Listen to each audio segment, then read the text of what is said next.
What's up, everybody? John here, and it's time to talk about Madam Web. This is the latest Sony Pictures Marvel film, and it comes from the same line of films like Morbius, Venom, and Venom Let There Be Carnage. And so with this, I wasn't very hopeful. Just with the trailer that came out, and just this being a live action Marvel Sony Pictures film, I have no high hopes. And this movie has Dakota Johnson. She plays Cassandra Webb. You have Sydney Sweeney. You have Isabella Merced. You have Celeste O'Connor. And then you have, as the bad guy, Tahar Rahim, who plays Ezekiel Sims. And this movie, like the way it's shot, the cinematography, it just feels like another one of those Sony Pictures Marvel type films, like Venom and Morbius. And so I was expecting like a really terrible movie. And I've talked to a few colleagues that have seen it with me, and so a couple have said it's a terrible film. But then I've talked to others that thought it was aight. And so for my feelings, my personal feelings on this is what I felt. I felt that the movie was not the worst, but it's also not great. It's just kind of there. And there are parts where the dialogue, where I was amused by it, but then there was a lot with the dialogue where it's unintentionally funny. Shit is a whole new level of crazy these days. Some parts I'm like, ugh. And also with the cast, I think my favorite person in this is Adam Scott as Ben Parker. And if you're a Spider-Man fan, Ben Parker, aka Uncle Ben. And so the timeline for this movie jumps between 1973 to 2003. And so when I'm watching this, I'm trying to figure out, what is this going to be set in? Is there going to be part of some universe? Is it going to be part of the Tobey Maguire universe, or maybe Andrew Garfield? And with 2003, I was thinking like, 2 years after Spider-Man, the first one with Tobey Maguire, came out. So maybe this movie's set in that world. But I think this is going to be like a non-spoiler to minor spoiler review. So I will review certain things like timelines, if it belongs to this, or my theories, my thoughts. And so yeah, if you want to be completely devoid of like even minor spoilers, probably tune away from this. But I won't be dealing with heavy spoilers. And so with 2003, this timeline, I'm watching this, I feel like the closest timeline it could be is for Tom Holland, but I don't think that's the case, just because of the way it's shot, and just the way it feels. And this is like a Sony production, so I'd rather just not have that be part of the MCU. And with this movie, I feel like it's pretty self-contained, especially with the year like 2003 in New York. And yeah, these characters that's discovering themselves.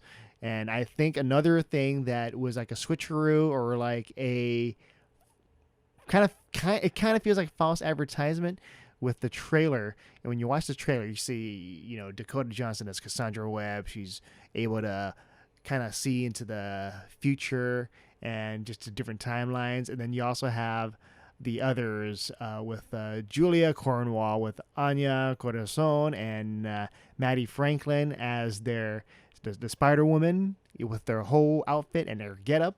And I think that portion, it's very short, and it's something. Like I don't want to like say too much about it, but it's kind of there like a tease to let you know, like, hey, we might want to do more movies of this. But it's kind of like disappointment not getting to see that outfit, or just them as the heroes, because this movie is more about just with Cassandra Webb and the three teenagers, just trying to get away from this guy, Ezekiel.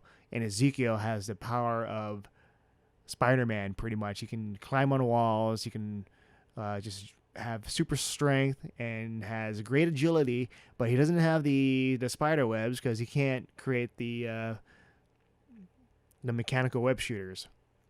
And so this is like an origin story, and everyone, the three teenagers, they're acting like just three teenagers. They're just they need Cassandra Webb's help to just get away from this person that's trying to kill them, and that's pretty much it. That's like the story. Yeah, let's talk about the dynamic of the group with the three teenagers and Dakota Johnson as Cassandra Webb.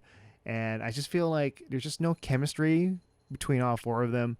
And Dakota Johnson, parts of me like, oh, this is okay. But I think her performance, none of their performances really stood out. I think none of the actors, just either the way it's directed or just the dialogue with the writing or the performances, nothing really stands out. There's like just some fun moments here and there, but it wasn't much. And it just felt like I'm just watching a movie just to watch it.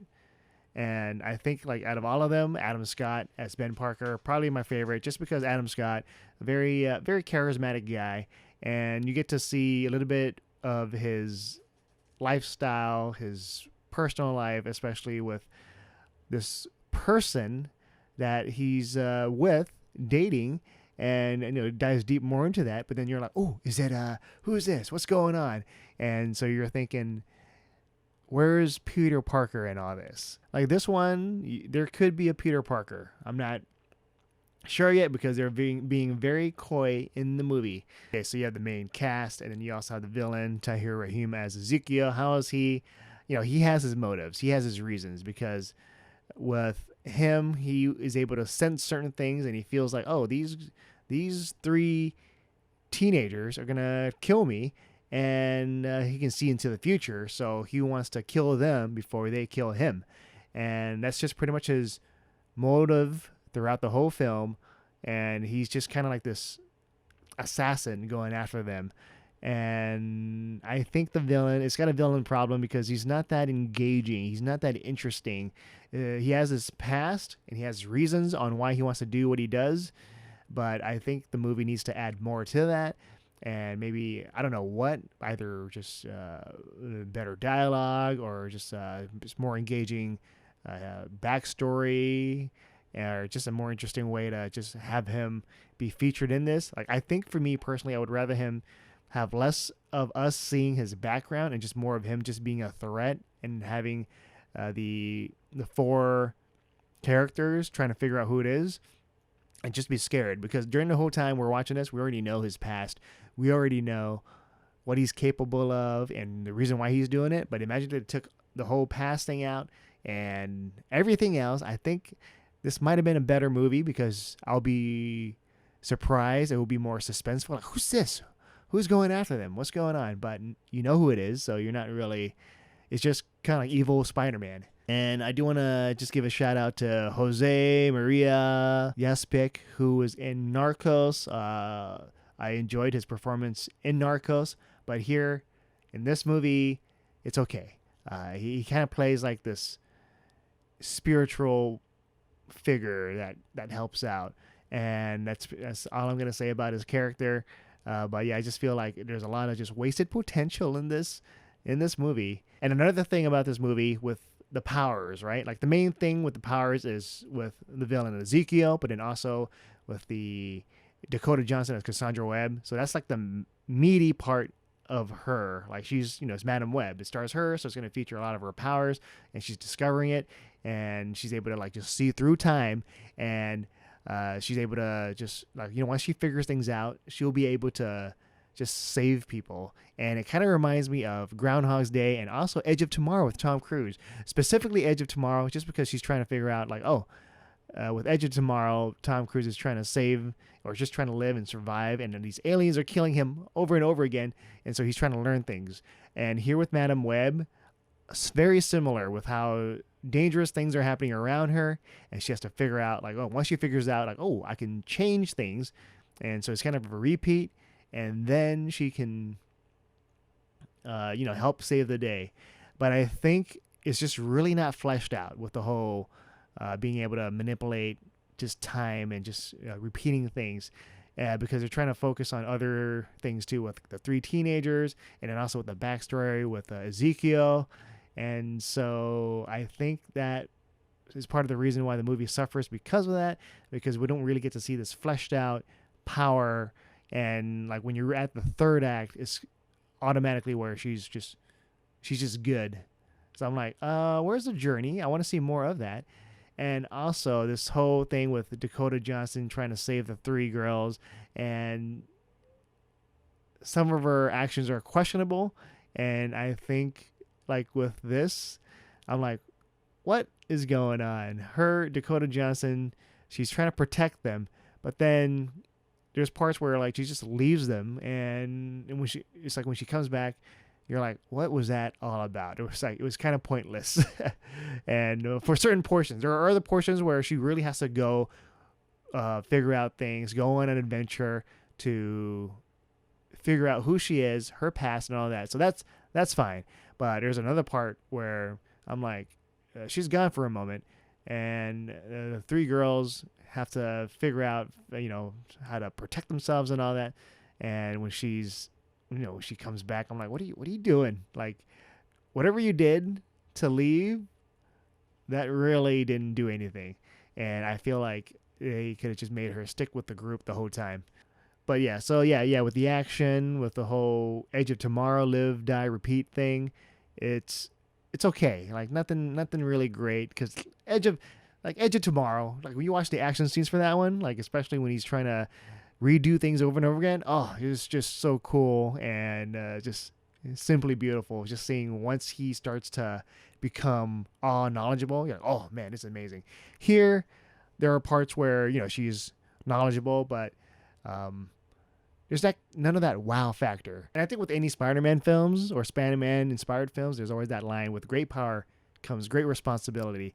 And I think with Amazing Spider-Man, he tries to say the iconic line, but instead of the simple line, it's like a whole paragraph. Like, when there's a thing where like it's important, and then and you gotta like just figure out a way to just show some responsibility. It's like, it's just just say the line, Ben. What's going on?